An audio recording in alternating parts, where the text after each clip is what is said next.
welcome back to the channel. I am delighted that you are here. Well, I haven't made a video for a month because I have stumbled upon a mystery and it has taken me all this time to try and get it sorted out. I've had the whole team looking at this because we think we've found something that nobody else has ever noticed, and it is regarding the fifth trumpet. So if you want to turn to Revelation chapter 9, verse 1, here is what the verse says. Then the fifth angel sounded, and I saw a star from heaven, which had fallen to the earth, and the key of the bottomless pit was given to him. All right, stop. We're being told that there is a time gap in between when the star, the angel, had fallen, and he had been given the key. We know he fell somewhere between seal 5 and 6. When did this star fall? Well, it was in Revelation 12:4, before the Mid-Trib rapture, which is before the sixth seal. Listen to this, Revelation 12:4. His tail, the red dragon's tail, swept away a third of the stars of heaven and threw them to the earth, and the dragon stood before the woman who was about to give birth, so that when she gave birth, he might devour her child. So apparently, this angel, this star in Revelation 9:1 that had fallen, he is one of the angels, the wicked angels, that was in that batch of the 1/3 angels that the red dragon threw down to the earth with his tail. Because you see, they did not want to go, because once they are down here on earth, they're stuck. They cannot get back up there. But that was a strategic move on the part of the red dragon. He thought that if he sent 1/3 of his angels that were up in the second heaven, that if they came down to earth, that they could devour all of those who are going to be raptured mid-trib in Revelation 12:5.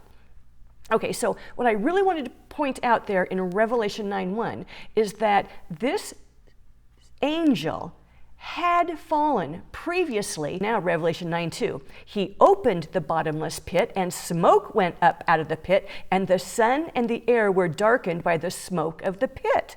Then out of the smoke came locusts upon the earth, and power was given them as the scorpions. Verse 4, they were told not to hurt the grass of the earth, nor any green thing, nor any tree, but only the men who do not have the seal of God on their foreheads.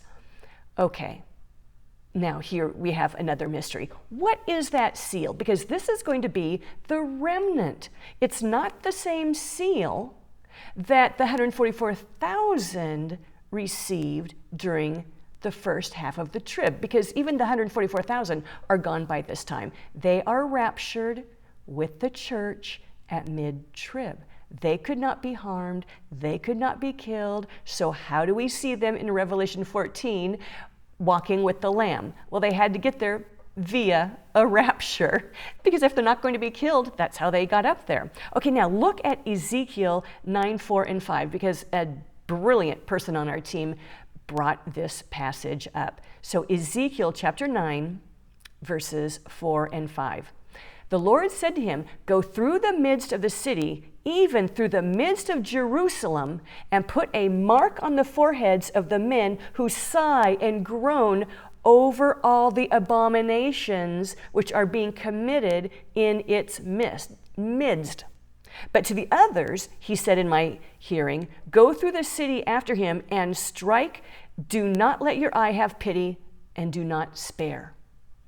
Okay, so this is right after the mid-trib rapture. The abomination of desolation has happened, and the results of that, and there's a lot of abominations going on. So we've got people in Jerusalem that saw the mid-trib rapture of the church, but they were not in belief yet. They were not ready to go up. They did not go up with the church. And now they are left behind. They are the remnant, and they are moaning and groaning and in agony over what they are seeing in Jerusalem. These are the ones that are going to get a seal on their forehead.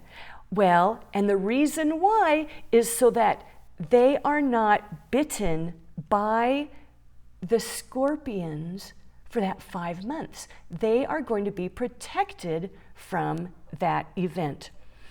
Okay, so kind of to recap, and now you guys, I don't know, we could be wrong, but we have looked at passage that Revelation 9:1 in every version of the Bible we could get our hands on, even other languages, because we have people on our team that speak other languages. And every version says in Revelation 9:1 that that angel, that star, had fallen. That is past tense. The only version of the Bible that shows present tense is the King James Version. And we were just kind of astounded by that. So anybody that is studying Bible prophecy from the King James Version, when it comes to this verse, Revelation 9:1, which is a key verse and gives a big clue of what's going on, they're not going to have the most accurate translation for that verse only, because I do love the King James Version. I do my videos with the New American Standard Bible. So we just talked about when that star fell to earth. It was way back before the Mid-Trib rapture, before the 6th seal was opened. But now we're all the way into trumpets in Revelation 9:1. That's the 5th trumpet, and the church is long gone, and things are happening to the remnant. Okay, so I want to kind of recap and make it a little bit easier, perhaps, what I've shared, so that you really get what I'm saying, so that you can study this out on your own and double check our work. Maybe you see something that we're not seeing. So the star had fallen when the red dragon threw it to the earth by its tail in Revelation 12:4. That star fell between seal number 5 and 6. That star tried to devour the man-child before he was born, before he was raptured. So now, family of God, we need you to help us find out who gives that star the key to the bottomless pit, which enables him to open the pit and let the scorpions out to bite the remnant who don't have a mark on their forehead for 5 months. Okay, moving on. Revelation 9:11, it goes on more about this situation. So the scorpions that come out, they have as king over them the angel of the abyss. His name in Hebrew is Abaddon, and in the Greek he has the name Apollyon. Okay, now I have a lot to say about this star. He has quite the resume in Revelation, but something I want to take note of.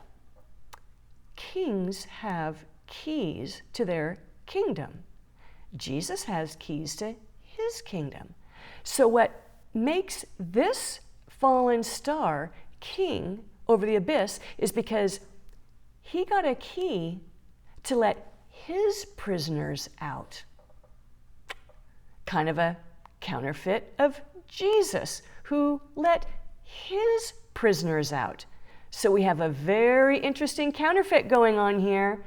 I think it's something you might want to look into and double check, research on your own. Let me know if we are onto something or if you see a glaring error in our findings. And there's one more thing I want to mention. We have a couple spots available in our Discord Bible Study Prophecy group.